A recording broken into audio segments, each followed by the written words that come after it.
Endurvinnsla er að fara með hlut í endurvinnslu þannig að það sé hægt að nýta efnin úr honum aftur, búa til eitthvað nýtt. Endurnýta er að nota hlutin aftur eins og hann er eða parta úr honum. En í endurvinnslu þá tökum við hlutin algjörlega í sundur og notum efnin. Við getum til dæmis endurnýtt pappír og búið til klósettpappír eða dagblaðapappír úr bara hvaða pappír sem er nánast.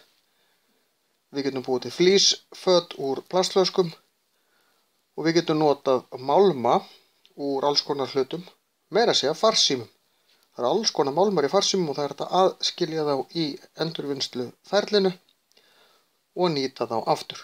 Þannig að við þurfum að reyna að koma öllu í endurvinnslu sem hægt er að endurnýta til þess að það þurfi ekki að vera alltaf að sækja nýtt og nýtt